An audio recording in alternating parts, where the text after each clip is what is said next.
Bismillahirrahmanirrahim. Assalamualaikum warahmatullahi wabarakatuh. Alhamdulillahirrahmanirrahim. Puji syukur kehadirat Allah Subhanahu wa taala.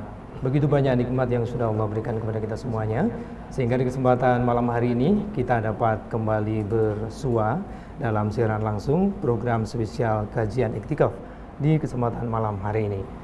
Dan narasumber sudah hadir bersama kami, pimpinan MTA Ustadz Nur Khalid Saiful SIM dan juga Ustadz Muhammad Ghazali SPD.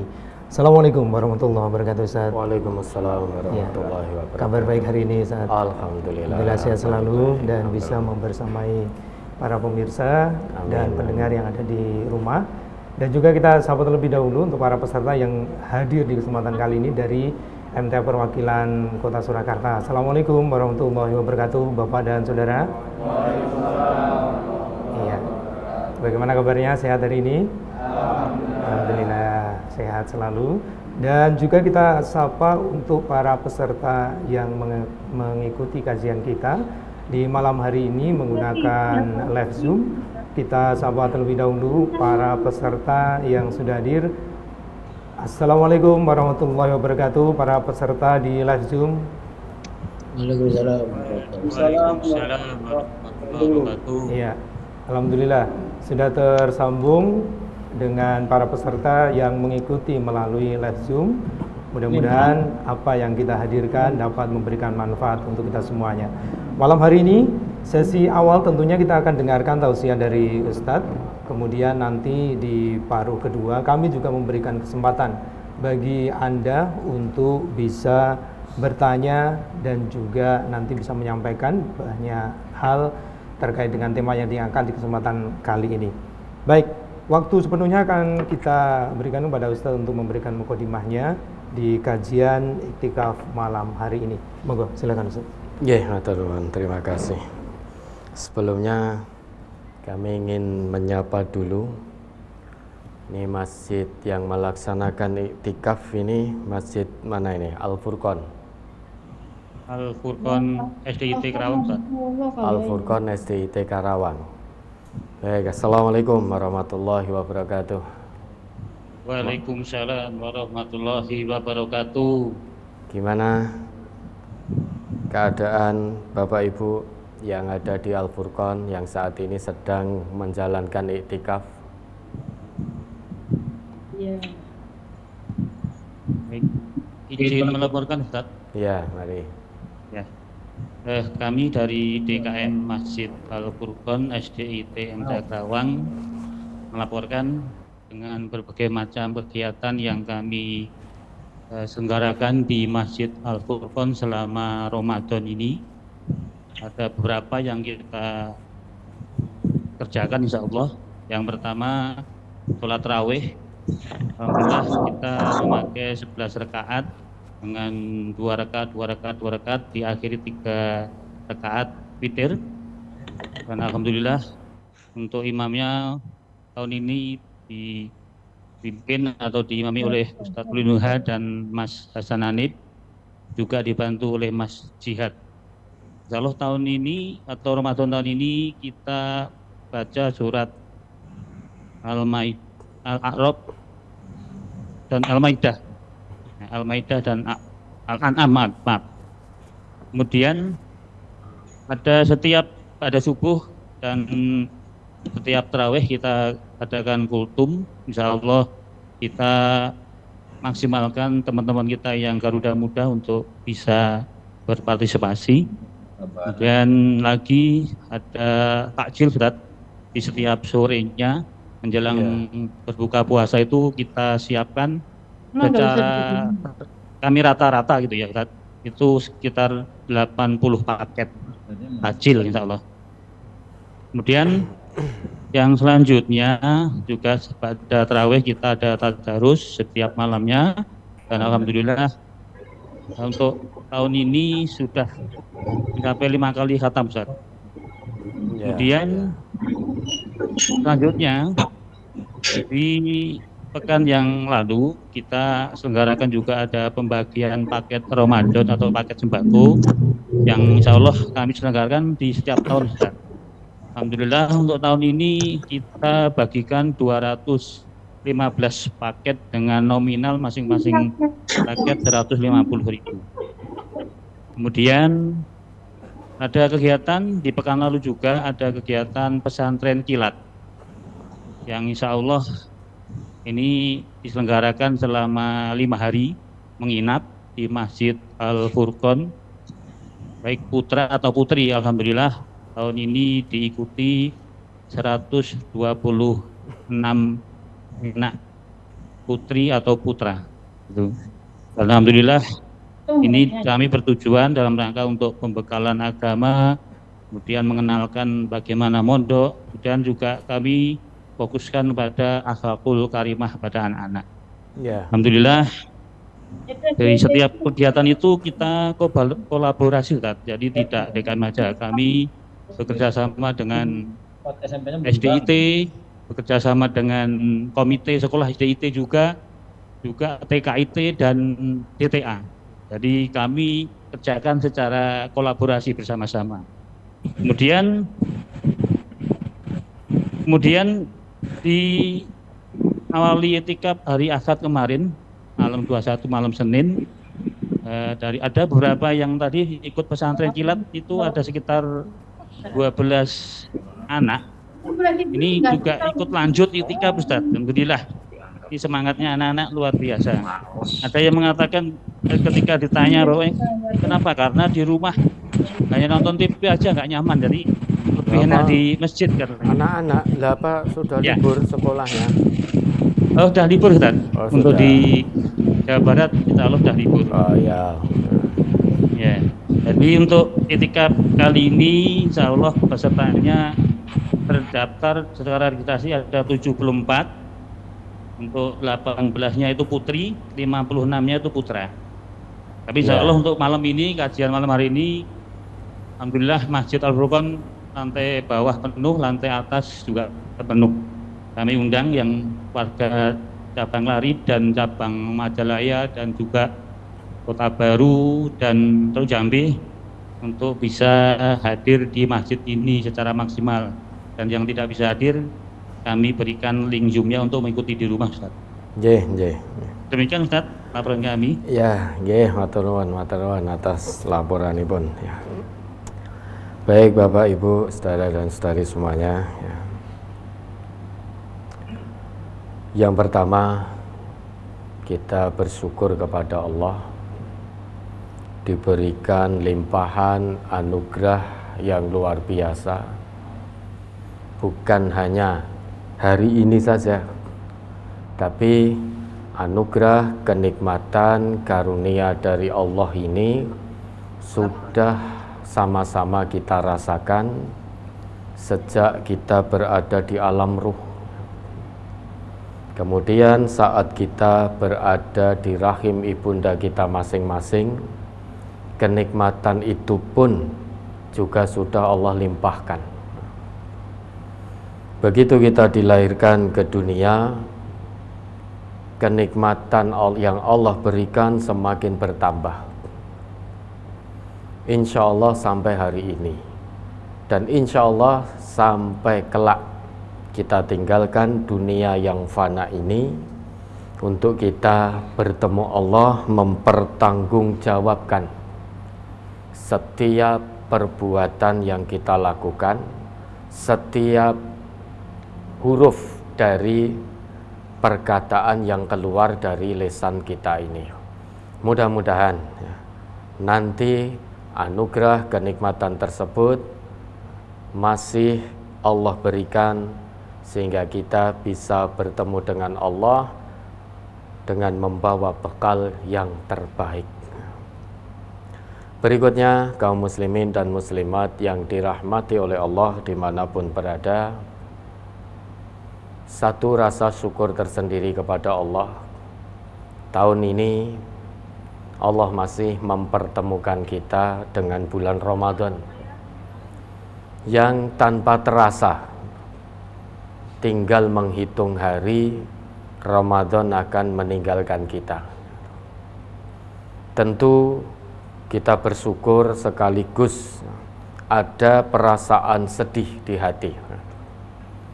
Bersyukur karena sampai detik ini Allah masih memberikan kekuatan, Allah masih memberikan kesempatan sehingga kita bisa melaksanakan ibadah saum Ramadan ini dengan baik. Ini semua karena pertolongan dan ridha Allah. Rasa sedih kita karena bisa jadi tahun depan kita sudah tidak diizinkan oleh Allah untuk bertemu lagi dengan bulan Ramadan. Kemudian keprihatinan kita berikutnya, bisa jadi Ramadan tahun ini kita selesai dari bulan Ramadan tahun ini, apa yang menjadi tujuan dari Ramadan itu sendiri belum bisa kita capai. Na'udzubillah. Kalau sampai ini terjadi, maka puasa kita sia-sia di hadapan Allah. Karena biar bagaimanapun, tujuan dari puasa ini adalah la'allakum tattaqun, agar orang-orang yang berpuasa di bulan Ramadan itu benar-benar menjadi hamba Allah yang bertakwa.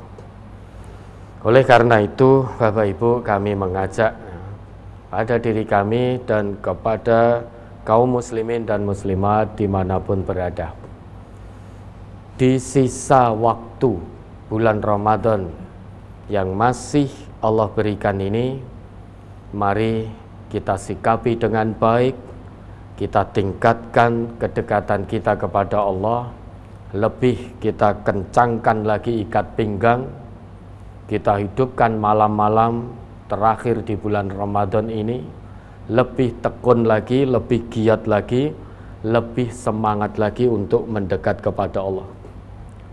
Karena alumni-alumni Ramadan itu hanya ada satu predikat, tidak ada predikat-predikat yang lain. Kalau di lembaga pendidikan, di perkuliahan dan lain sebagainya, itu predikatnya banyak, macam-macam. Ada yang cum laude, ada yang baik, ada yang jayid dan lain sebagainya. Tetapi alumnus Ramadan hanya mengenal satu predikat, yaitu taqwallah, tidak mengenal predikat yang lain. Dan ini harus diusahakan. Termasuk salah satu ikhtiar kita semua, malam hari ini kita bertemu baik secara offline yang ada di Majelis Pusat maupun secara online. Saudara-saudari kami, keluarga besar MTA maupun kaum muslimin dimanapun berada, kita bertemu alal hawa secara online dalam rangka untuk tadabbur Al-Quran, mentadaburi Al-Quran, mentadaburi pedoman hidup yang abadi, pedoman hidup yang hakiki. Oleh karenanya di pertemuan yang insya Allah baik ini akan kita awali sama-sama, kita ingat kembali apa yang menjadi ketetapan Allah di dalam Quran surat Al-Hadid ayat 16. Insya Allah Bapak Ibu semuanya sudah tidak terhitung berapa kali mendengar ayat itu dibacakan, mendengar ayat itu diterang-terangkan, dijelas-jelaskan. Namun sebagai pribadi muslim, pribadi mukmin, tidak pernah mengenal kata bosan. Meski ayat-ayat Allah itu berulang kali dijelaskan, berulang kali diterangkan, insya Allah kita tidak akan pernah merasa bosan. Karena salah satu keajaiban Al-Quran itu tidak akan pernah hilang keajaibannya, sehingga meski diulang-ulang penjelasannya tetap tidak akan pernah membosankan. Mari coba dibaca Ustaz Ghazali. A'udzu billahi minasyaitonir rajim. Surat Al-Hadid, nama surat 57 ayat 16. Alam ya'ni lil ladzina amanu an takhsha'a qulubuhum li dzikrillahi wa ma nazala minal haqq wala yakunu kallazina utul kitaba min qablu fatala alaihimul amatu faqasat qulubuhum wa katsirum minhum fasiqun. Belumkah datang waktunya bagi orang-orang yang beriman untuk tunduk hati mereka mengingat Allah dan kepada kebenaran yang telah turun kepada mereka. Dan janganlah mereka seperti orang-orang yang sebelumnya telah diturunkan Alkitab kepadanya. Kemudian berlalulah masa yang panjang atas mereka, lalu hati mereka menjadi keras. Dan kebanyakan di antara mereka adalah orang-orang yang fasik. Kaum muslimin dan muslimat, kalau kita telaah ayat ini, kita mau membaca dengan mata hati, tentu hati kita akan bergetar. Karena melalui ayat ini Allah sedang menyindir kita dengan sangat halus. Halus tapi sangat mendalam sindiran yang datang dari Allah ini. Di ayat itu Allah berfirman, alam yakni, belumkah tiba saatnya, lilladzina amanu, bagi orang-orang yang beriman. Jadi bagi orang-orang yang telah mengaku beriman, apakah belum tiba saatnya? Antakhsha'a qulubuhum li dzikrillahi wa ma nazala minal haqq.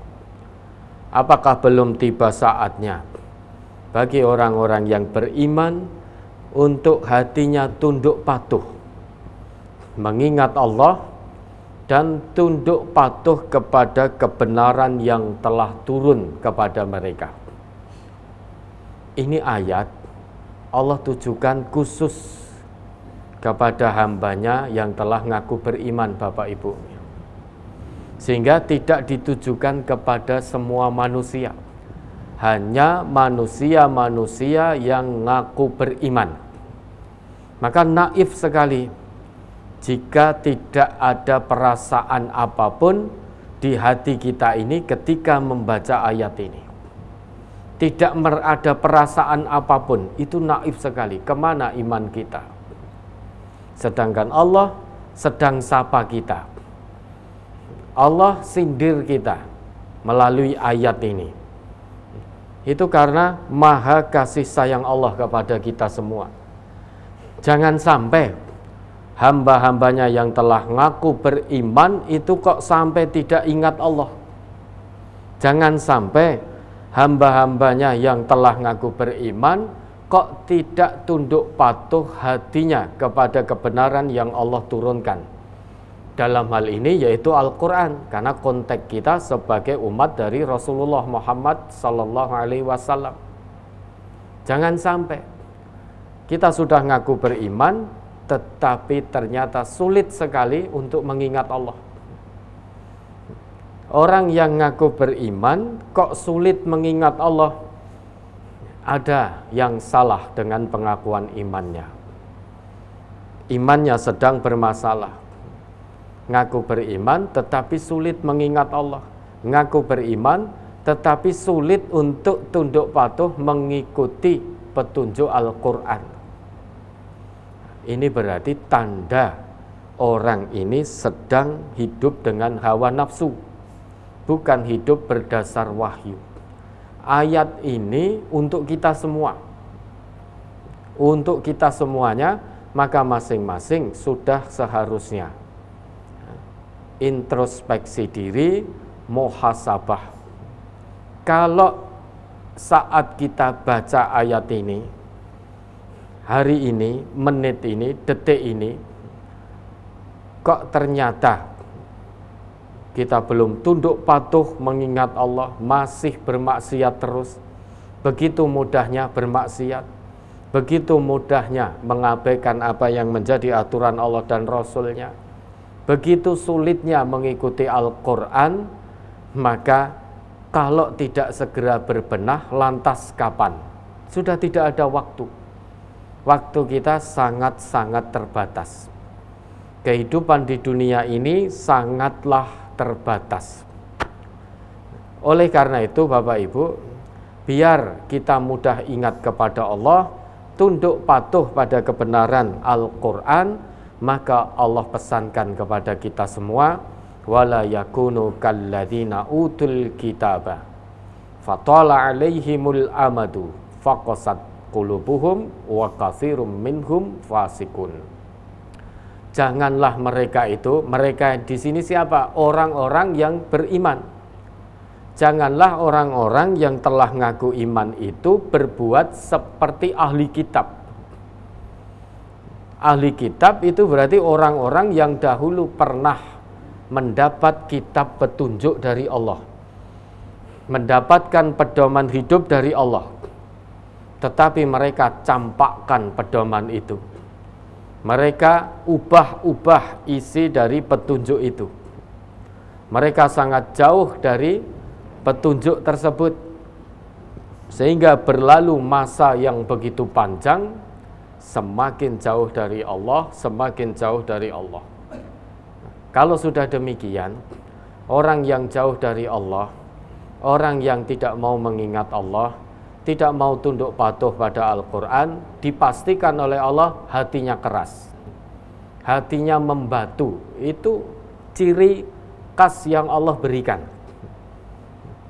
Jadi dipastikan sendiri oleh Allah, siapapun orangnya, entah dia ngaku iman, meskipun dia secara zahir juga sholat, namun kok terus bermaksiat, yang hak katakan batil, yang batil katakan hak, tidak mau dipimpin oleh Al-Quran, dipastikan oleh Allah hatinya keras. Bisa jadi lebih keras daripada batu, karena hidayah tidak bisa masuk. Nah, oleh karena itu, di kesempatan yang sangat baik ini, kita ingatkan semua, ya, maka di sisa usia yang Allah berikan, mari. Kalau selama ini, sampai detik ini, kita masih jauh dari Allah, sampai detik ini kita masih tebang pilih terkait dengan ayat-ayat Al-Quran, maka segera berbenah, segera berubah, sebelum nanti datang penyesalan yang tiada guna, yang tiada arti. Inilah yang perlu kita lakukan Bapak Ibu, dan momentum Ramadan ini momentum yang sangat baik, momentum terbaik untuk kita lebih mendekat kepada Allah, untuk lebih ingat kepada Allah. Bukankah kita telah mengaku sebagai hamba Allah yang muslim? Bukankah kita telah mengaku sebagai hamba Allah yang mukmin? Pengakuan saja tidak cukup, perlu pembuktian. Pembuktian yang terbaik tentu dengan amal soleh. Dan untuk bisa membuktikan keislaman serta keimanan kita ini, alangkah lebih baiknya kita pahami dulu apa makna dari Islam itu sendiri. Lisan kita bisa mengucapkan bahwa kita ini sebagai seorang muslim, tetapi perbuatan ternyata masih jauh dari kata muslim, masih jauh dari Islam itu sendiri. Bisa jadi karena memang kita belum paham ma huwal Islam, apa itu Islam.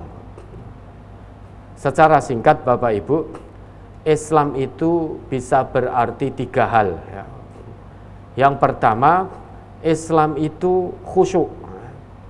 Islam itu at-ta'ah, ketaatan. Islam itu al-khudu', ketundukan. Islam itu juga berarti al-istislamu, penyerahan diri secara total kepada Allah. Itu makna yang pertama. Yang kedua, Islam juga bisa berarti sesuatu yang mendatangkan ketentraman hati, sesuatu yang mendatangkan ketenangan hati, sesuatu yang mendatangkan kedamaian di hati. Itu Islam, makna kedua Islam. Kemudian makna ketiga, Islam itu adalah puncak kebahagiaan. Maka sebetulnya Allah itu menghendaki kita ini bahagia dunia dan akhirat. Allah berikan semua fasilitas untuk kita bahagia dunia dan akhirat. Namun kebahagiaan yang dimaksud berdasarkan petunjuk wahyu, bukan berdasarkan hawa nafsu. Oleh karenanya, Allah harus turunkan Al-Quran, Allah utus Rasulnya untuk menjelaskan isi Al-Quran itu. Tujuan utamanya apa? Biar hamba-hambanya yang beriman itu senantiasa bahagia dunia dan akhirat. Itu yang menghendaki Allah. Kenapa kok kita menjadi bersedih? Kenapa kok kita jadi khawatir, berlarut-larut? Bukan Allah yang menghendaki kesedihan bagi hambanya yang beriman. Bukan Allah pula yang menghendaki kekhawatiran yang berlarut bagi hambanya yang beriman. Tetapi hamba itu sendirilah yang mengambil jalan kesedihannya yang berlarut, jalan kekhawatirannya yang berlarut. Kalau dari Allah, Allah menghendaki kebahagiaan untuk kita semuanya.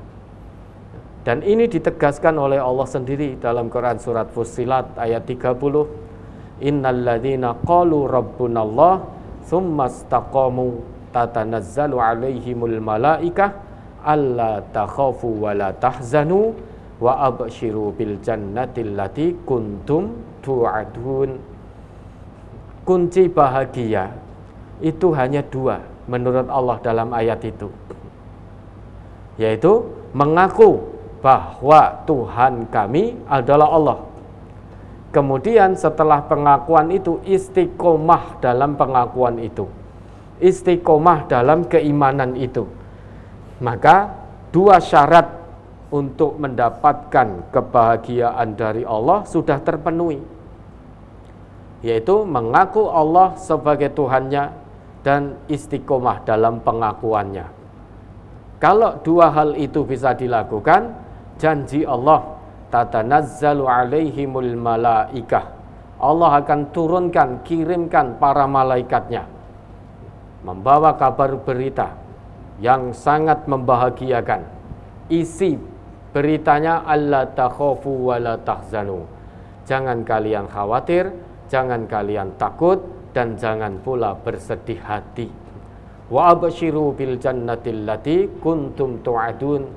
Bagaimana mungkin kita menjalani kehidupan dunia dengan iman serta istiqomah dalam keimanan kok kita menjadi sedih berlarut-larut, kok kita khawatir berlarut-larut, sedangkan Allah sudah janjikan untuk kita surganya. Wa abshiru bil jannatil lati kuntum tu'adun.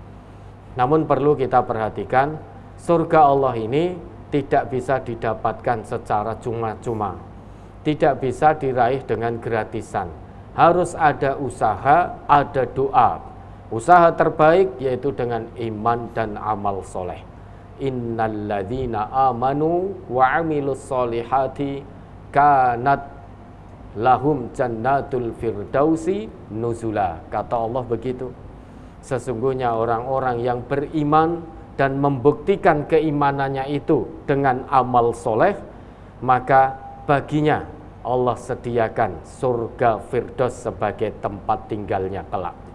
Sehingga surganya Allah ini harus diraih dengan keimanan dan amal soleh.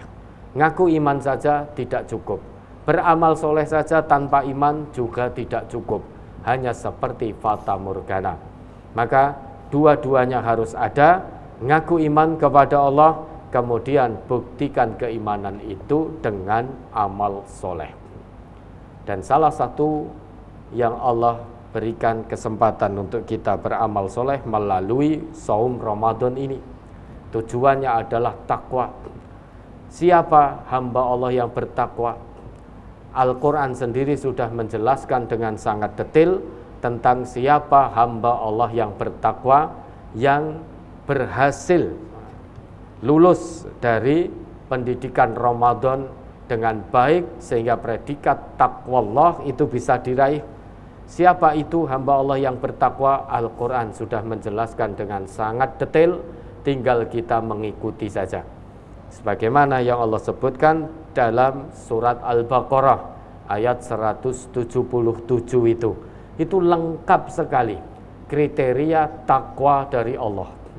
laisal birra an tuwallu wujuhakum qibalal masyriqi wal maghrib. Bukanlah kebajikan itu menghadapkan wajahmu ke timur ataupun ke barat. Dulu ketika ada perintah dari Allah untuk peralihan kiblat dari Baitul Maqdis ke Masjidil Haram, ke Baitul Haram, ke Makkah Mukarramah, Nabi Muhammad mendapatkan cemoohan dari orang-orang kafir Quraisy. Kiblat kok pindah-pindah gitu. Kenapa kiblatnya berpindah? Karena yang merintahkan Allah. Kalau yang memerintahkan manusia, niscaya tidak akan berpindah kiblat itu. Tetapi karena perintah itu turun langsung dari Allah, dari Sang Maha Tinggi, dari makom tertinggi, maka tidak ada satupun manusia yang bisa menolak apa yang menjadi perintah Allah, meski diolok-olok oleh kaum kafir Quraisy. Namun karena itu perintah Allah, maka kiblat pun berpindah. Kebajikan itu bukan kita menghadap ke timur atau ke barat, tetapi kebajikan itu saat kita tunduk patuh kepada perintah Allah. Itu namanya kebajikan. Walakinnal birra man amana billah wal yaumil akhir wal malaikati wal kitabi wan nabiyyin. Inilah kebaikan yang pertama. Puncak kebajikan yang pertama itu ini, iman kepada Allah, hari akhir, iman kepada malaikat-malaikat Allah, kitab-kitab Allah dan para nabi. Apa yang dibawa para nabi itu pasti benarnya. Maka yakini tanpa ragu. Yakin pada Allah tanpa ragu. Yakin akan kedatangan hari akhir tanpa ragu. Yakin kepada malaikat-malaikat Allah tanpa ragu. Keyakinan kepada hal yang gaib, itulah namanya iman. Dan yakin betul tanpa ragu apa yang dibawa oleh para nabi. Ini puncak kebaikan yang pertama. Kemudian disusul berikutnya, puncak kebajikan berikutnya masih dalam ayat itu, wa atal mala ala hubbihi dzawil qurba wal yatama wal masakina wabnas sabil wassailina wa firriqab. Itu puncak kebaikan kedua. Rela, ikhlas memberikan harta, sebagian harta yang dicintainya. Kepada siapa? Kepada karib kerabat, kemudian kepada fakir miskin, kepada ibnu sabil, untuk memerdekakan budak kalau masih ada perbudakan, pada orang-orang yang memang betul-betul sangat membutuhkan sehingga terpaksa untuk meminta-minta, dan lain sebagainya. Intinya, kebaikan yang kedua, puncak kebaikan berikutnya itu punya jiwa memberi, punya jiwa penolong, tidak terlalu mencintai dunia berlebihan, tidak mencintai harta berlebihan, sehingga mau berbagi dengan orang lain yang memang betul-betul membutuhkan, sehingga mau berbagi untuk kegiatan-kegiatan sabilillah. Yang pertama tadi itu merupakan kebaikan secara personal. Yang kedua, kebaikan secara sosial. Kemudian puncak kebaikan berikutnya, wal mufuna bi ahdihim idza ahadu, atau wa aqamas shalah wa ataz zakah wal mufuna bi ahdihim idza ahadu. Puncak berikutnya kebaikan yaitu mendirikan sholat, tunaikan zakat, kemudian menunaikan janji-janji. Kalau berjanji itu mudah untuk menunaikan, memenuhi. Kalau kita janji mudah menyelisihi, masih jauh dari kata kebajikan. Dan kemudian kebajikan-kebajikan berikutnya dalam ayat itu Allah sebutkan sabar, wassabirina fil ba'sa'i wad-dharra wa hinal ba's, yaitu sabar ketika diuji oleh Allah dalam kesempitan, kesulitan, kemiskinan, kemelaratan, dalam kondisi sesulit apapun, Seperti kondisi dalam peperangan itu kan kondisi yang paling sulit. Kondisi tersulit itu kondisi peperangan. Artinya dalam situasi sesulit apapun, kalau kita ngaku beriman kepada Allah, kita sabar. Dan ayatnya ditutup oleh Allah, ulaikal ladzina shadaqu. Mereka itulah orang-orang yang imannya benar. Wa ulaika humul muttaqun. Mereka itulah hamba Allah yang bertakwa. Jadi Allah melalui ayat ini, Al-Baqarah 177 ini, sudah sangat detail sekali siapa yang dimaksud oleh Allah hambanya yang bertakwa. Disebutkan oleh Allah secara rinci. Kita tentu menginginkan mendambakan menjadi hamba Allah yang bertakwa. Tinggal diusahakan. Allah sudah sebutkan secara rinci, secara detail dalam ayat itu. Takwa itu berarti secara personal hubungan kita kepada Allah baik, juga secara sosial hubungan sosial kita juga baik. Itulah syarat untuk menjadi hamba Allah yang bertakwa. Maka bulan Ramadan ini termasuk salah satu yang akan membentuk kita menjadi pribadi-pribadi yang bertakwa kepada Allah. Maka diharapkan, dan ini tidak hanya sebatas diharapkan, wajib hukumnya. Keluar dari bulan Ramadan, hubungan personal kita kepada Allah semakin baik, hubungan sosial kita juga semakin baik. Karena inilah dua syarat untuk menjadi hamba Allah yang bertakwa. Ibarat dua sisi mata uang, harus ada dua-duanya. Kalau hubungannya dengan Allah baik, tapi hubungan sosialnya berantakan, masih jauh dari kata takwa. Hubungan sosialnya baik, hubungannya kepada Allah berantakan, jauh juga dari kata takwa. Hablum minallah harus baik, hablum minanas juga harus baik. Itulah hamba Allah yang bertakwa di hadapan Allah. Mudah-mudahan kita termasuk ke dalam hamba-hamba Allah yang bertakwa, takwa secara personal, juga takwa secara sosial. Itu yang bisa kami sampaikan. Kemudian berikutnya kami berikan lagi waktu kepada beliau, Mas Fauzan. Ya, baik, terima kasih Ustadz Turian Awal sudah disampaikan. Dan kini saatnya berkesempatan bagi Anda pemirsa dan pendengar dimanapun Anda berada untuk bertanya kepada Al-Ustadz di lantai telepon 02716793000, SMS WhatsApp di 08112553000. Silahkan persiapkan bagi Anda yang ingin bergabung, dan juga kami memberikan kesempatan bagi Anda peserta yang melalui Zoom meeting untuk juga bisa mempersiapkan pertanyaan. Langsung saja bisa memberikan kode kepada kami, nanti insya Allah akan kami hadirkan, akan kami munculkan dan langsung kepada pertanyaan Anda. Kita tunggu di line telepon maupun juga di line SMS dan juga di WhatsApp dapat Anda manfaatkan. Seperti yang satu ini, Ustaz, coba kita baca pertanyaan yang sudah masuk. Ya. Yang pertama, Ustadz, kita tahu di bulan Ramadan ini banyak masyarakat berlomba menghatamkan Al-Quran. Ya. Apakah dalam membacanya selain Al-Quran juga membaca artinya atau cukup huruf-hurufnya saja, Ustadz? Mohon dijelaskan. Ya. Kitabun anzalnahu ilaika mubarakul liyadabbaru ayatihi waliyatadzakkara ulul albab. Kitab Al-Quran, ya, sebagaimana Allah sebutkan dalam Quran surat Shad ayat 29 itu. Kitab Al-Quran kami turunkan dengan penuh berkah. Tujuannya apa Allah turunkan Quran dengan penuh berkah? Liyadabbaru ayatihi, agar manusia itu mau mentadaburi ayat demi ayatnya.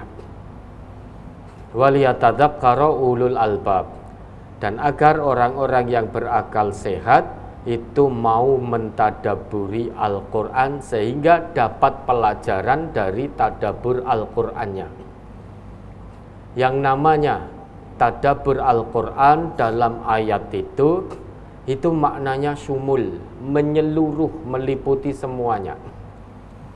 Mulai dari qiraah, tilawah, kemudian amalkan dalam kehidupan sehari-hari.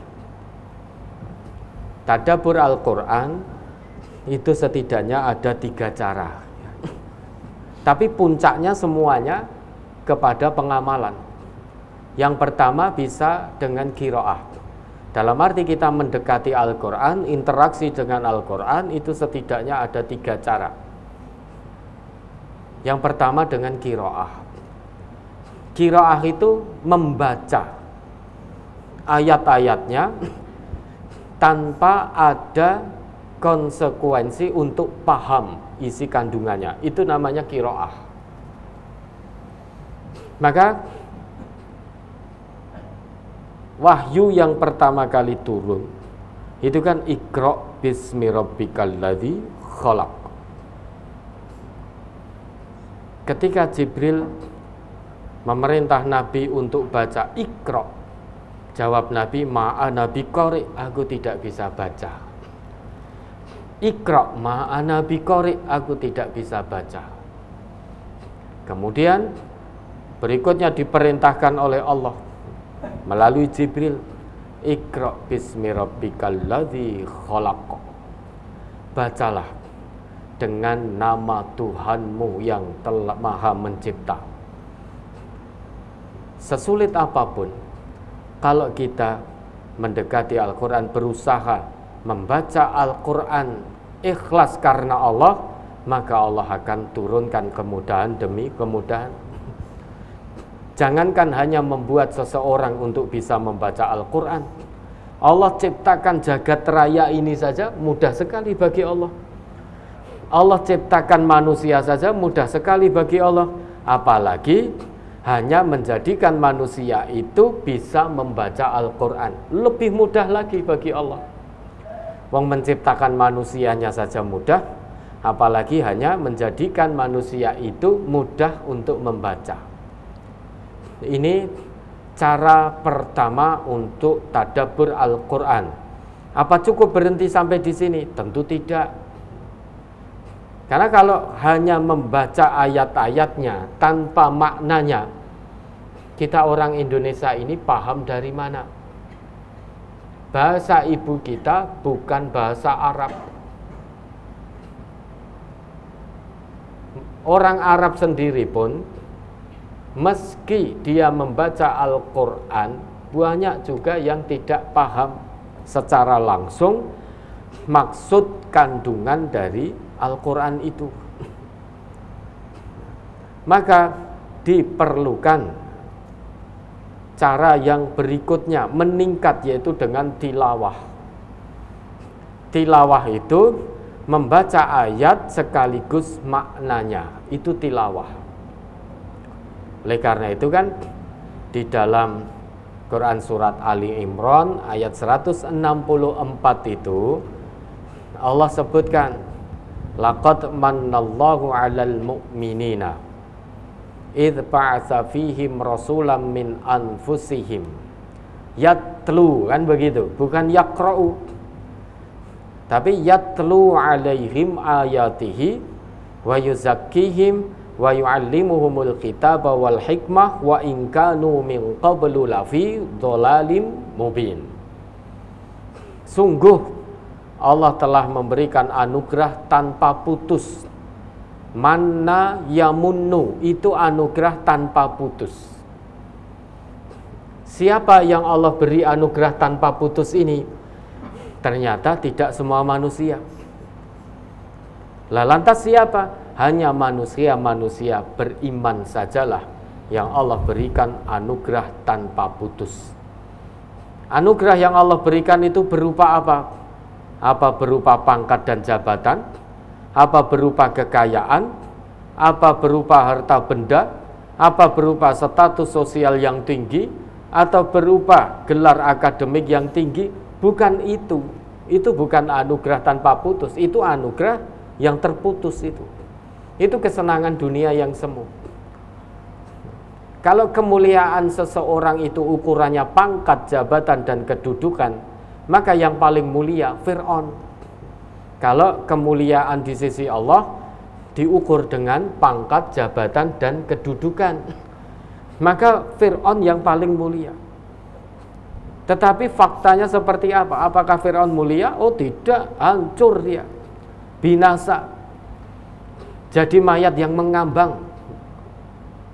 Biar dilihat oleh generasi berikutnya, ini loh orang yang begitu sombong dengan kekuasaannya sampai mengaku Tuhan, lupa kalau dia itu makhluk. Dan kalau kemuliaan di sisi Allah itu ukurannya banyaknya harta, tentu yang paling mulia Qarun. Tentu yang paling mulia Qarun. Kalau kemuliaan itu ukurannya harta, apakah Qarun mulia? Juga tidak, binasa juga dia. Binasa, terhina, hina dina, nggak ada harganya, nggak ada nilainya sama sekali di hadapan Allah.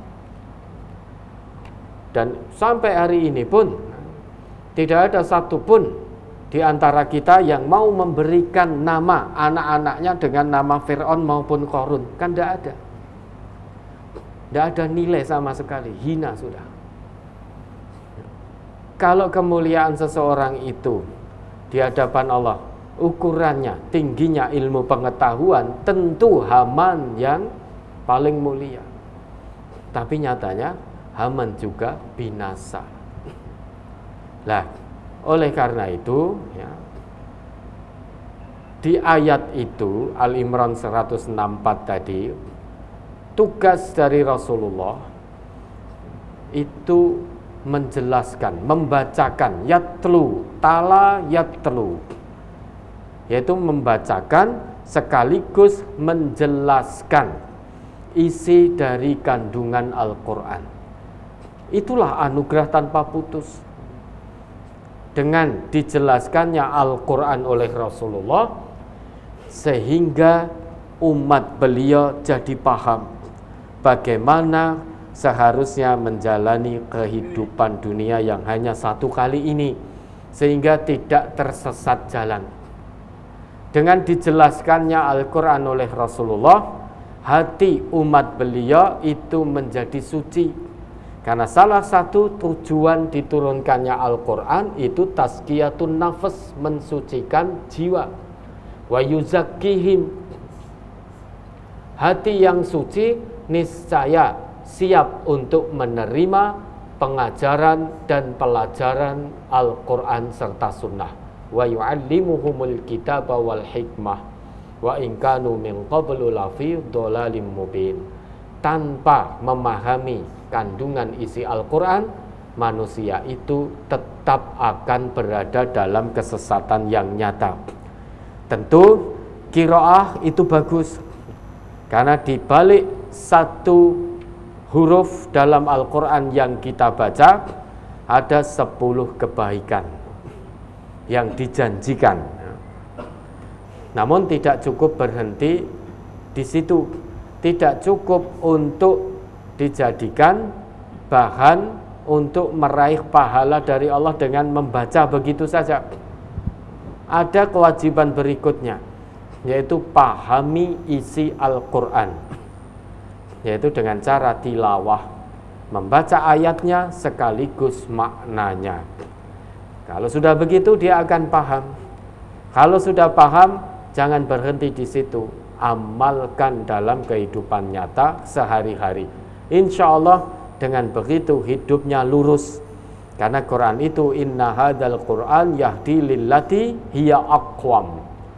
Hanya Al-Quran yang akan menuntun kita menuju jalan yang paling lurus.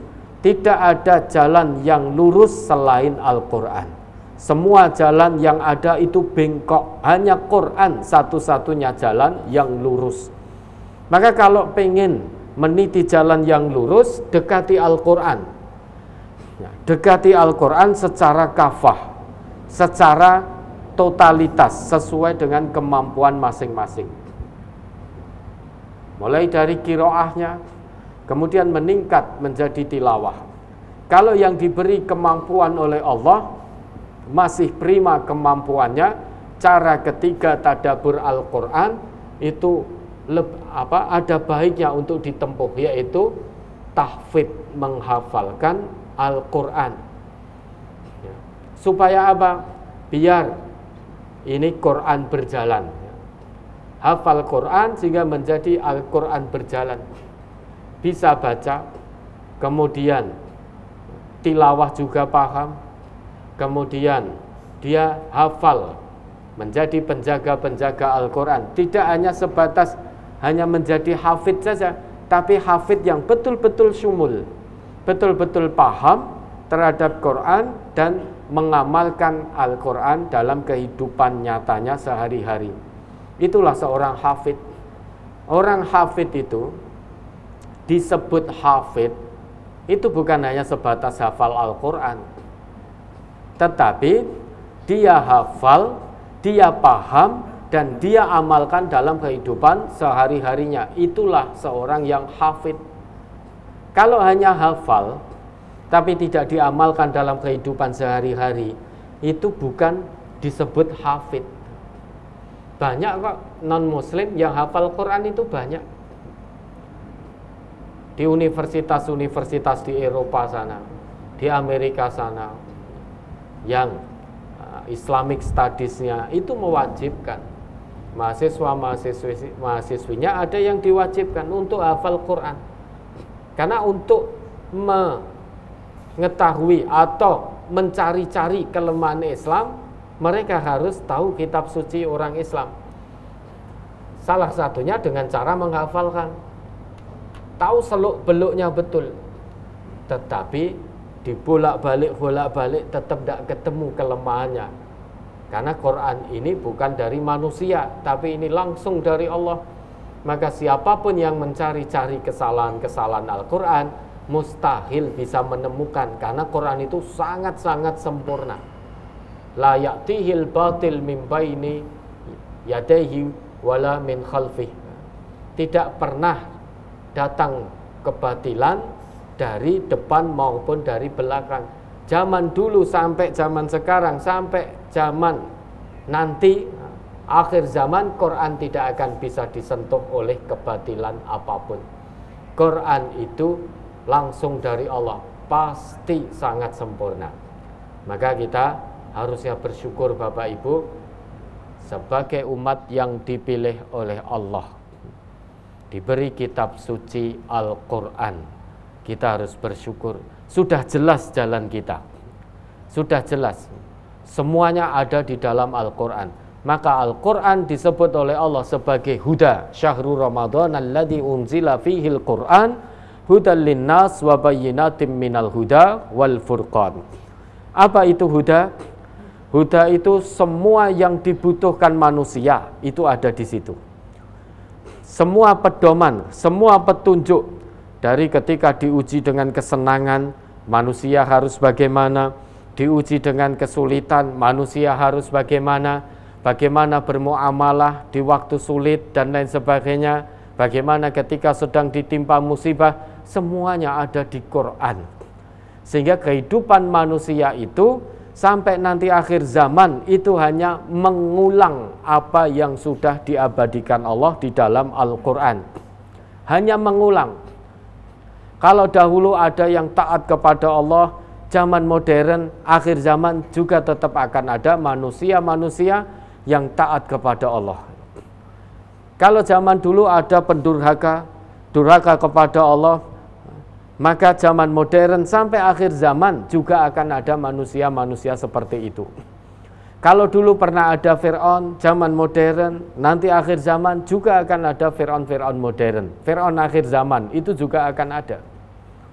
Kalau dulu ada Qarun, ada Haman, zaman modern itu juga akan ada Qarun modern, Haman modern, dan lain sebagainya. Dulu ada kemusyrikan, sekarang pun akan ada kemusyrikan modern. Dulu ada kefasikan, sekarang pun juga akan ada kefasikan modern.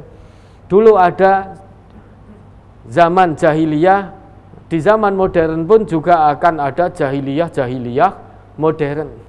Sehingga kehidupan manusia lintas generasi sejak Al-Quran diturunkan itu hanya mengulang apa yang sudah Allah abadikan di dalam Al-Quran. Bagi kita umat Rasulullah tentu yakin sekali. Jadi apapun yang akan kita temui itu ternyata sudah ada di dalam Al-Quran. Mau menemui orang yang taat pada Allah sudah pernah ada dan diabadikan dalam Quran. Mau melihat orang yang durhaka kepada Allah ternyata juga sudah diabadikan di dalam Al-Quran. Orang yang taat kepada Allah mendapatkan keberkahan dari Allah dulu pernah ada, zaman modern pun juga akan ada itu.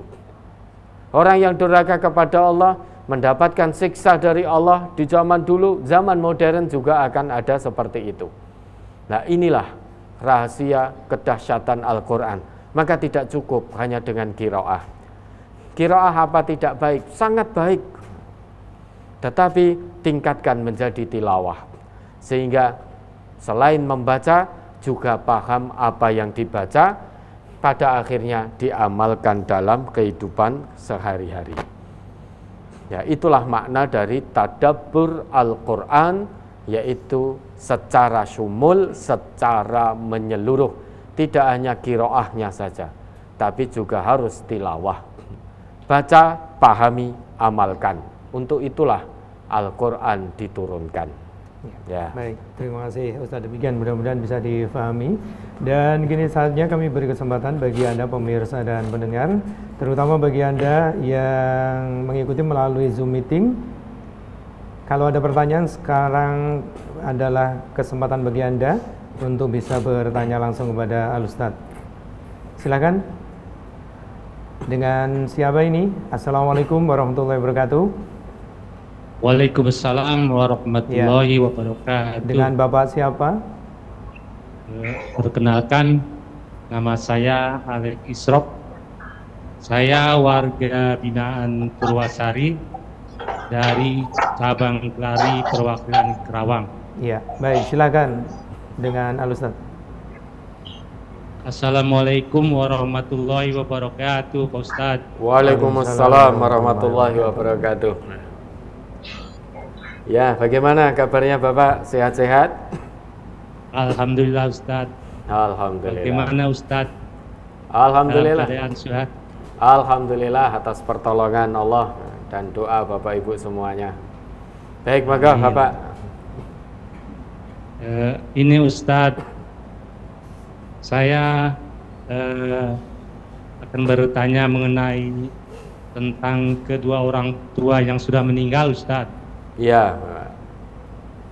Dulu sebelum saya ngaji, ketika selesai bulan Ramadan, kemudian sholat Id selesai, kami mendatangi kubur kedua orang tua dengan membawa sebotol air, juga bunga-bunga, kemudian membawa selembar surat Yasin, kemudian pergi ke guru ngaji, ke Ustadz guru ngaji untuk didoakan air dan bunga tadi Ustadz.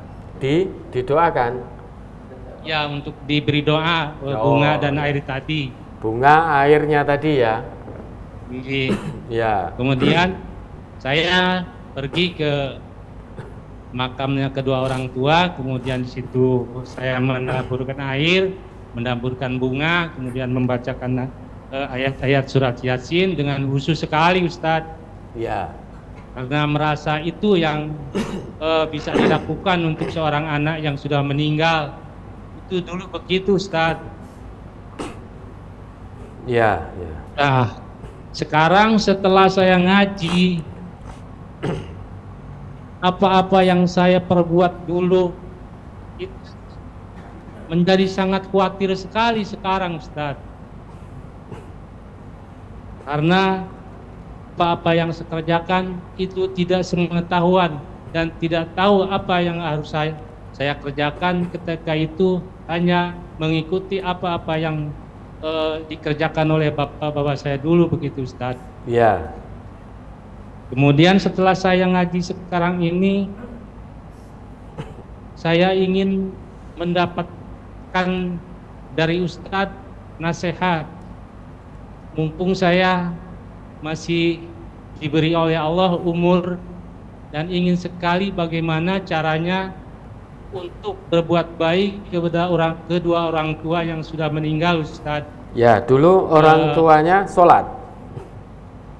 Alhamdulillah kalau Bapak waktu itu dan saya ketika kecil ikut dengan Bapak, jadi mengetahui ketika Bapak saya itu emang sholatnya sangat baik, Ya, dan puasanya alhamdulillah, ya. ketika Ramadan juga baik.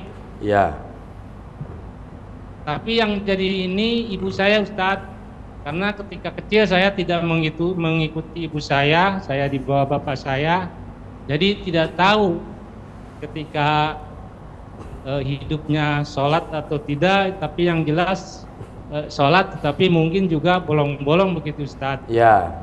Beliau seorang muslimah, ya. Inji, Ustadz. Ya, ya.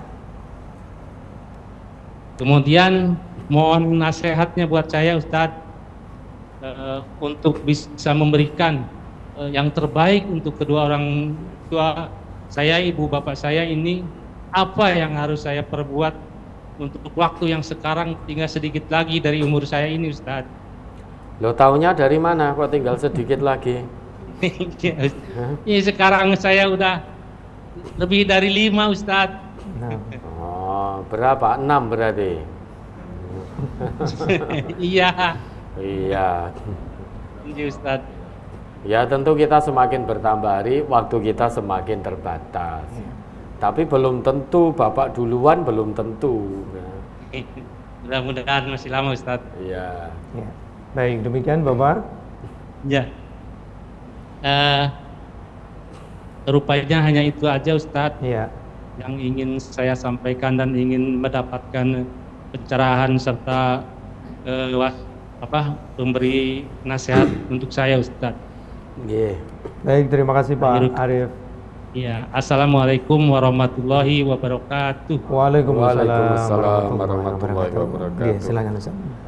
Memang dahulu Nabi itu sempat melarang umat beliau untuk ziarah kubur. Kenapa? Karena pada waktu itu dikhawatirkan orang-orang berziarah kubur menjadikan kubur seseorang itu, utamanya kubur orang-orang yang dianggap soleh, itu sebagai keramat. Makanya dulu Nabi pernah bersabda, kuntu nahaitukum an ziyaratil kubur. Dahulu memang aku pernah melarang kalian ziarah kubur. Karena akidah umat Islam waktu itu belum begitu kuat. Begitu akidah sudah kuat, maka Nabi juga dawuh lagi, ala fazuruha. Kalau sekarang silahkan ziarah kubur.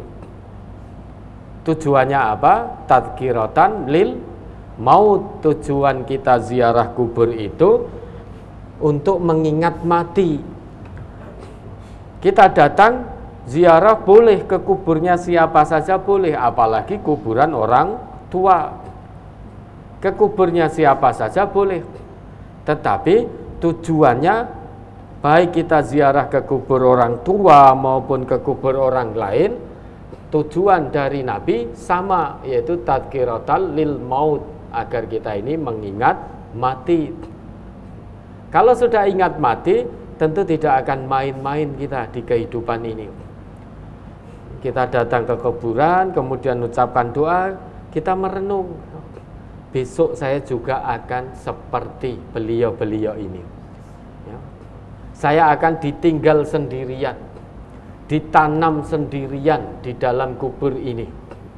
Tidak ada lagi karib kerabat, tidak ada lagi handai tolan, tidak ada lagi anak istri, tidak ada lagi rekan sejawat, tidak ada lagi fasilitas dunia yang bisa saya nikmati. Karena besok saya pasti akan ditinggal sendirian di sini. Ora enek sing ngancani, tidak ada yang nemani kecuali hanya satu, yaitu amal perbuatan. Dan itu sudah disabdakan oleh Nabi kita. Yatba'ul mayyita salasah. Ada 3 hal yang mengikuti mayit, mengikuti jenazah. Ada 3 hal. yatba'u maluhu wa ahluhu. Kemudian wa amaluhu, hartanya, keluarganya, amalnya itu akan mengikutinya, mengikuti mayit. Fayarji'u snani wa yabqa wahid. Yang dua tadi akan kembali setelah kita ditanam di dalam kubur. Siapa yang kembali? Harta kita dibawa kembali. Mungkin sepeda motor yang digunakan untuk mengiringi kita juga akan dibawa balik ke rumah. Mobil yang digunakan mengiringi kita setelah selesai kita ditanam juga akan dibawa ke rumah. Keluarga kita, handai tolan kita yang datang melayat sampai mengantar kita ke makom, ke kuburan. Setelah kita selesai ditanam, kita juga akan ditinggal. Tinggal satu yang akan setia menemani kita sampai kelak kita datang menghadap Allah, yaitu amal perbuatan. Itu tujuan kita ziarah kubur. Dan alhamdulillah, Bapak tadi sebelum ngaji tenanan, ya dulu insya Allah sudah ngaji, tapi mungkin belum patek tenanan ya. Begitu mengaji Quran dan Sunnah dengan lebih sungguh-sungguh lagi, menjadi tahu ternyata apa yang dilakukan oleh Bapak tadi ketika ziarah ternyata tidak pernah ditemukan dalil baik dalam ayat Quran maupun dalam hadis-hadis Nabi yang sahih. Nabi pun juga tidak pernah mencontohkan, juga tidak pernah mempraktekkan itu. Nah, alhamdulillah setelah mendalami ngaji secara istiqomah Al-Quran dan Sunnah, Bapak tadi menjadi lebih paham, terbuka hatinya, merasa khawatir atas apa yang dahulu pernah beliau lakukan, melakukan satu amal perbuatan yang diyakini sebagai ibadah namun tanpa berdasar dalil, tidak berdasarkan tuntunan dari Rasulullah, sehingga beliau sangat khawatir sekali. Justru perasaan khawatir, perasaan takut ini justru harus Bapak syukuri. Kalau perasaan masa bodoh, wis nggak ada dalilnya, nggak masalah, pokoknya aku ngene lah, itu justru malah kita prihatin. Melakukan satu amal ibadah tidak ada dalilnya kok kita masa bodoh, surah rakakean takon dalil, nggak perlu tanya dalil. Yang penting saya begini mengikuti apa yang dulu sudah dilakukan oleh nenek moyang kami. Nah, kalau ternyata perasaan Bapak seperti itu harusnya prihatin. Tapi kalau kemudian muncul perasaan khawatir, takut, bagaimana dulu dengan perbuatan yang saya yakini sebagai bentuk ibadah, namun ternyata tidak pernah ada dalilnya dan belum pernah ditemukan dalilnya, dan juga tidak dicontohkan oleh Rasulullah, kemudian muncul rasa prihatin, rasa khawatir, rasa was-was atas perbuatan yang telah lalu sebelum Bapak tahu karena belum ngaji dengan sungguh-sungguh dan istiqomah, maka itu bersyukur berarti hati ini masih dibuka oleh Allah untuk menerima kebenaran dinullah yang bersumber dari Al-Quran dan Sunnah. Islam ini agama dalil. Al-Quran diturunkan oleh Allah sebagai dalil. Nabi keluarkan sabda-sabda beliau juga sebagai dalil. Diutusnya Rasulullah itu juga sebagai dalil. Jadi Al-Quran dan diutusnya Rasulullah itu sebagai dalil. Maka Islam ini sebagai agama dalil. Sehingga tidak ngawur Islam itu. Kita mau berbuat sesuatu, apalagi itu berkaitan ibadah, cek dulu dalilnya ada apa tidak. Perkara ada orang yang mengatakan, wes ndak usah terlalu banyak tanya dalil, ndak usah tanya dalil, ya biarkan itu urusan mereka. Urusan kita mau beribadah harus ada dalilnya, karena nanti akan dimintai pertanggungjawaban oleh Allah.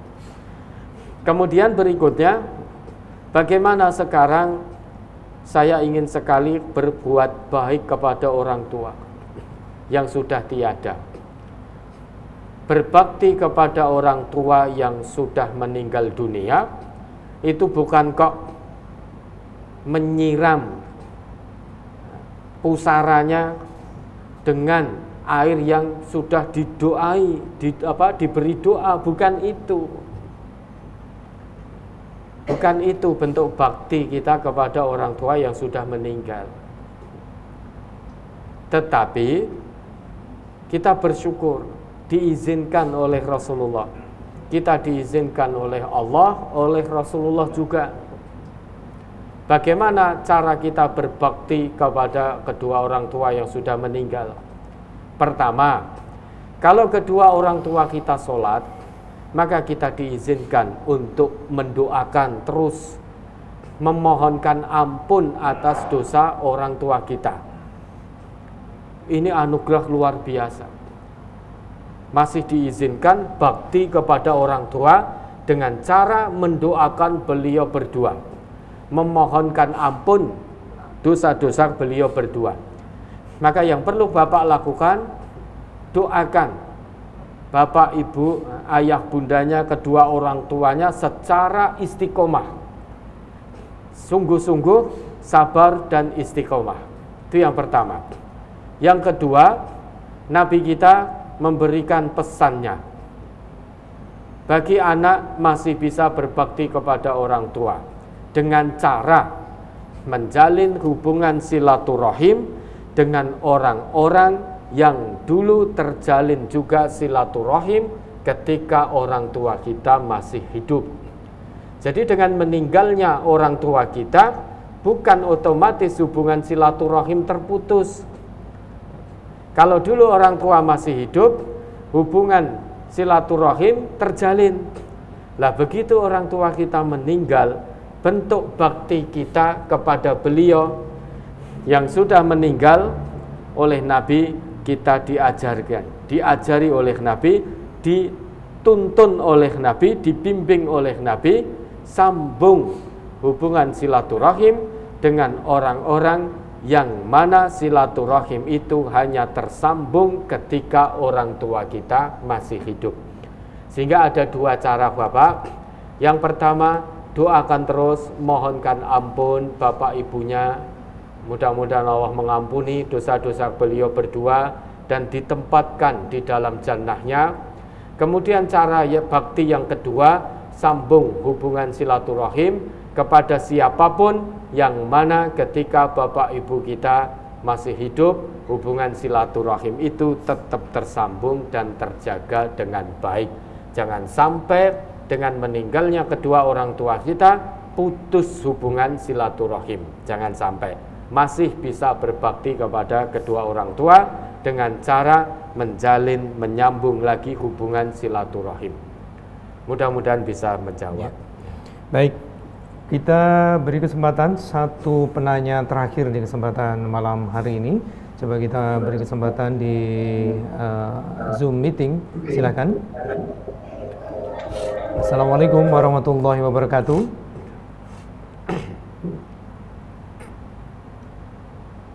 Silakan di Zoom meeting. Halo, assalamualaikum.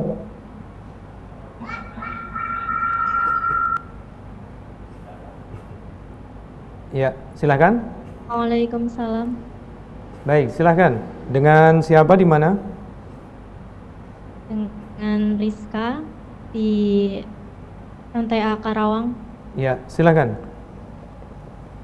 Assalamualaikum warahmatullahi wabarakatuh, Ustaz. Waalaikumsalam warahmatullahi wabarakatuh. Izin bertanya, bagaimana ketika di saat kita lagi rajin beribadah, kemudian iman kita turun, cara untuk mengatasi atau menghadapi keadaan ketika futur tersebut itu bagaimana? Karena di saat futur tersebut benar-benar seperti kehilangan arah. Mungkin seperti itu, Ustaz. Ya. Terima kasih. Baik, terima kasih. Monggo silakan, Ustaz. Ya, terima kasih. Kita sudah sering mendengar al-imanu yazdadu wa yanqus. Iman itu bertambah dan berkurang. Kadang naik, kadang turun. Maka ketika naik, jaga dengan maksimal. Jangan sampai iman itu turun lagi. Kemudian kalau ternyata di satu hari nanti turun, cari sebab turunnya apa. Pasti ada sebabnya. Iman seseorang itu tidak mungkin turun begitu saja. Rasa futur tidak mungkin datang begitu saja tanpa sebab. Maka dicari penyebabnya, entah lingkungannya yang menjadikan futur. Kalau ternyata lingkungannya, mungkin lingkungannya lingkungan yang tidak baik, berada di lingkungan orang-orang yang melakukan dosa sudah dianggap biasa, sehingga tidak takut lagi bahwa itu dosa. Kalau berada di lingkungan itu yang menjadikan imannya menjadi turun, menjadi futur itu lingkungannya, maka harus hijrah. Cari lingkungan yang baik. Coba diingat lagi itu Quran surat Al-Kahfi ayat 28, itu perintah Allah. Surat Al-Kahfi nomor surat 18 ayat 28. Wasbir nafsaka ma'al ladzina yad'una rabbahum bil ghadati wal 'ashiyyi yuriduna wajhah wala ta'tu 'ainaka 'anhum turidu zinatal hayatid dunya wala tuti' man aghfalna qalbahu an zikrina wattaba'a hawahu wa kana amruhu furta. Dan bersabarlah kamu bersama-sama dengan orang-orang yang menyeru Tuhannya di pagi dan senja hari dengan mengharap keridhoannya. Dan janganlah kedua matamu berpaling dari mereka karena mengharapkan perhiasan kehidupan dunia ini. Dan janganlah kamu mengikuti orang yang hatinya telah kami lalaikan dari mengingati kami, serta menuruti hawa nafsunya, dan adalah keadaannya itu melewati batas. Ya, tahu? Kalau ternyata sebab futurnya iman, sebab turunnya iman itu karena lingkungan, maka paksa diri untuk mencari lingkungan yang baik. Lingkungan yang baik itu menurut Allah dalam ayat ini, itu lingkungan yang bisa mengingatkan kita terus senantiasa kepada Allah. Tentu harus berkumpul dengan orang-orang yang baik. Kalau kita kumpul dengan orang-orang yang tidak baik, maka potensi besar iman kita akan turun, akan ketularan. Karena biar bagaimanapun su'ul khuluqi yu'di, yang namanya karakter buruk itu cepat sekali penularannya. Kalau kita bergaul dengan orang-orang yang tidak ingat Allah, bergaul dengan orang-orang yang hidupnya dengan hawa nafsu, maka potensi besar kita akan ketularan sehingga iman kita akan turun atau bahkan hilang sama sekali. Nauzubillah. Maka dicari sebabnya. Kenapa toh? Kok iman saya jadi turun? Kalau lingkungan, maka paksa diri cari lingkungan yang baik, bergaul dengan orang-orang yang baik. Ketika kita salah diingatkan, kan begitu. Ciri orang yang baik itu ketika kita menyimpang dari jalan Allah, kita akan segera ditarik. Kita akan segera diingatkan. Jangan sampai larut dalam penyimpangan itu. Kita akan segera ditarik ke jalan yang Allah ridhoi. Ini tentu butuh lingkungan yang baik. Kalau ternyata sebabnya itu karena bosan, oh itu berarti hawa nafsu yang mendominasi. Maka segera lawan hawa nafsunya. Karena biar bagaimanapun perlu kita ketahui bersama, huffatil jannah bil makarih. Yang namanya jalan menuju surga itu akan dipenuhi dengan hal-hal yang membosankan. Jalan menuju surga itu memang dipenuhi hal-hal yang membosankan. Sholat 5 waktu itu berat dan membosankan, kecuali bagi hamba Allah yang khusyuk menunaikannya. Infak, sedekah, zakat, semua bentuk kebaikan dan kebajikan itu membosankan kalau dilakukan tanpa keikhlasan. Maka bagaimana biar tidak bosan? Paksa diri kita untuk senang dengan amal soleh. Jadi senang melakukan amal soleh, paksa diri ini. Sekalipun bosan, tetap paksa. Karena gambarannya seperti ini. Kalau kita melakukan sesuatu dan sesuatu itu kita senangi, betul-betul kita senangi dari hati yang paling dalam, kita senang melakukan itu, pasti tidak akan bosan. Tidak akan bosan. Misal, Mas Fauzan hobinya apa? Sepak bola. Sepak bola. Tidak akan pernah bosan sepak bola.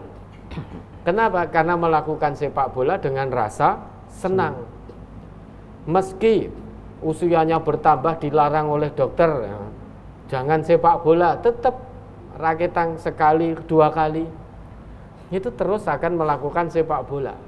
Kenapa? Karena hatinya senang. Begitu pula paksa diri kita untuk senang melakukan amal soleh.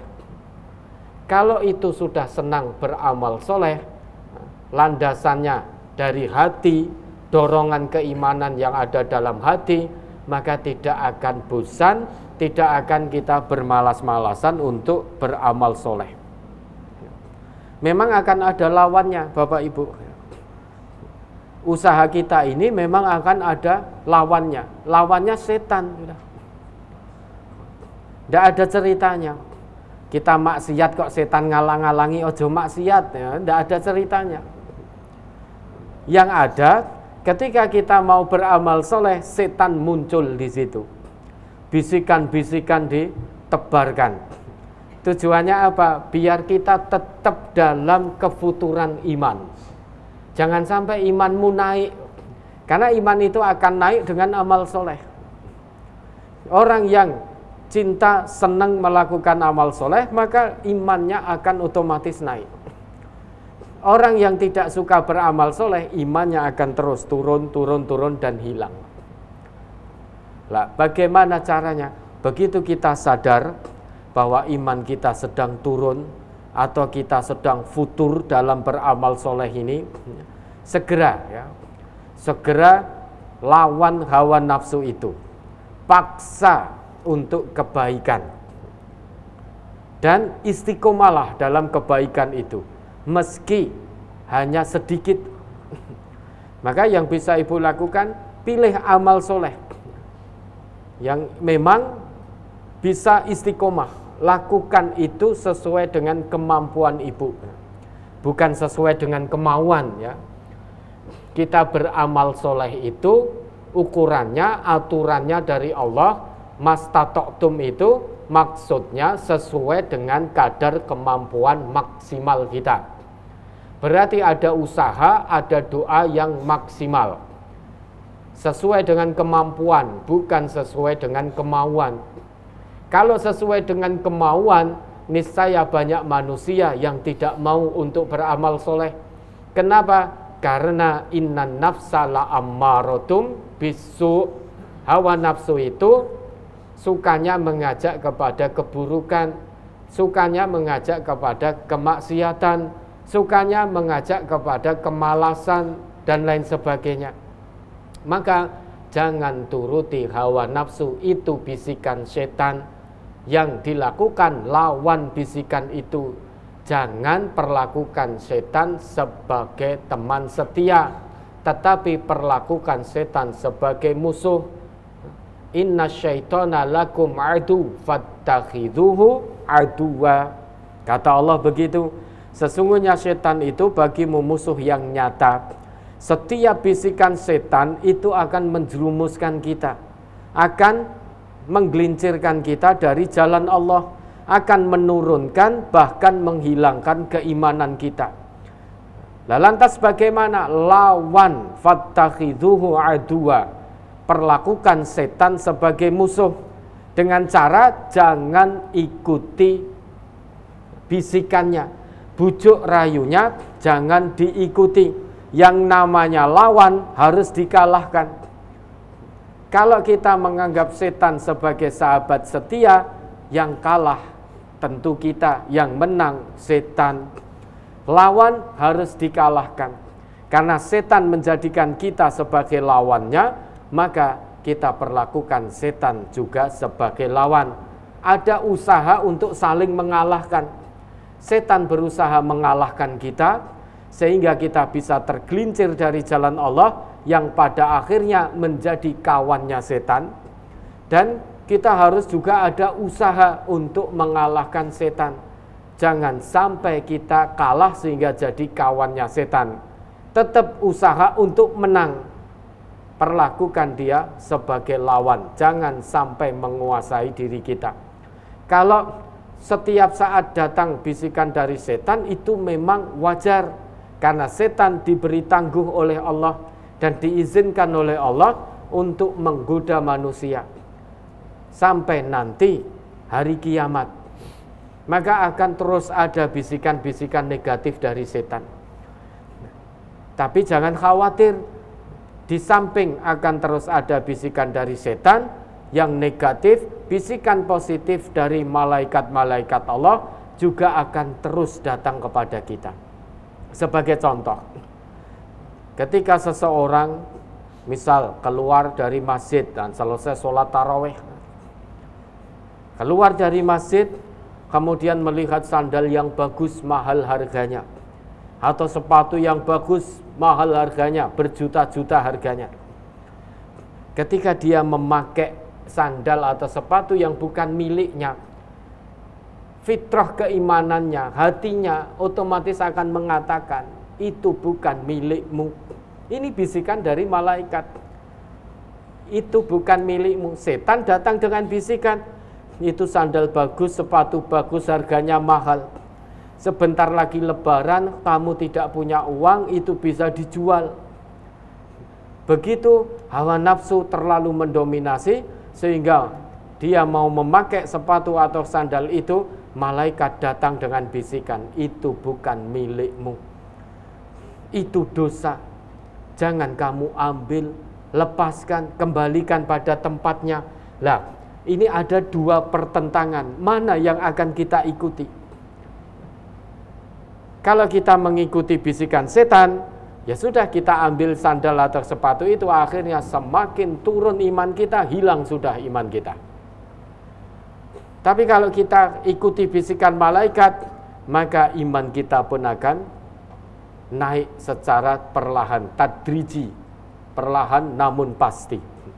Kalau sudah naik, istiqomah, ya. Innalladzina qalu rabbunallahu tsumma istaqamu itu. Begitu naik, istiqomah, pertahankan keimanan itu, jangan sampai turun lagi. Sekuat tenaga, sesuai dengan kemampuan, usaha dan doa, pertahankan keimanan itu. Datang rasa malas, rasa bosan, lawan rasa malas. Doa saja tidak cukup. Ya Allah, hamba mohon padamu ya Allah, hilangkan rasa malas ini ya Allah. Hilangkan rasa bosan untuk beramal soleh ini ya Allah. Lunakkan hati hamba untuk bersegera berlomba dalam kebaikan. Doanya terus, tetapi usahanya tidak ada. Usahanya tidak ada, ya percuma, tidak akan dikabulkan oleh Allah. Karena Allah tidak akan merubah keadaan satu kaum, kecuali kaum itu merubah keadaannya sendiri. Doa, Allahumma a'inni ala zikrika wa syukrika wa husni ibadatik. Ya Allah, tolonglah hamba untuk terus mengingatmu. Tolonglah hamba untuk terus mensyukuri nikmatmu. Tolonglah hamba untuk terus memperbagus ibadah hamba kepadamu. Itu doanya terus dipanjatkan. Tetapi usahanya nol. Usahanya nol, untuk amal soleh nol. Sholat jamaah malas, bagaimana mungkin? Orang yang malas mendirikan sholat kok bisa mengingat Allah dengan baik? Mustahil. Orang yang sholatnya berantakan kok bisa mengingat Allah dengan baik? Itu mustahil. Tahu mana pahala, tahu mana dosa, tetapi tidak mau dengan pahala, yang dimau hanya dosa. Kenapa? Karena hubungannya dengan Allah sedang berantakan, sholatnya berantakan. Padahal doanya mohon kepada Allah agar diberi pertolongan untuk lebih mengingat Allah.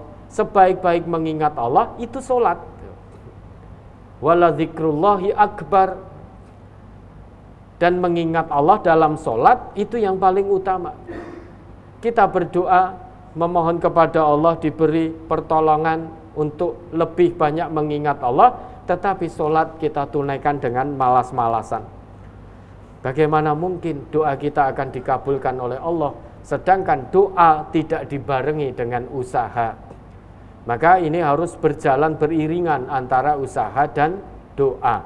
Lawan semua rasa malas, lawan semua rasa bosan. Yang bisa melawan ini diri kita masing-masing, bukan orang lain. Orang lain hanya mengingatkan, orang lain hanya mengajak, orang lain hanya tawaso kepada kita. Tinggal kita mau mengambil nasihat itu atau tidak. Kalau kita mau mengambil, akan ada usaha. Setelah usaha akan ada doa.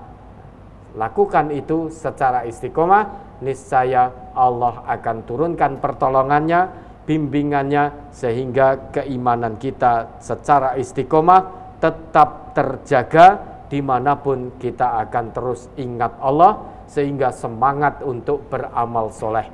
Dan kita akan sadar betul bahwa dunia inilah tempat kita beramal. Kalau sekarang di kehidupan dunia yang hanya satu kali kita malas-malasan beramal, ketahuilah Bapak Ibu, nanti kalau kita sudah tinggalkan dunia ini, sampai di akhirat tidak ada lagi kesempatan beramal. Karena akhirat itu tempat perhitungan amal. Tidak ada lagi kesempatan beramal. Kesempatan beramal yang Allah berikan ya di dunia ini. Dan ini tidak akan terulang untuk kedua kalinya. Maka kesempatan dunia yang hanya satu kali ini kita sikapi dengan baik, kita gunakan dengan baik, beramal sebaik dan sebanyak mungkin, landasannya ikhlas karena Allah. Mudah-mudahan Allah meridai. Ya. Baik, tidak terasa kita sudah berada di akhir perjumpaan kita di kesempatan malam hari ini.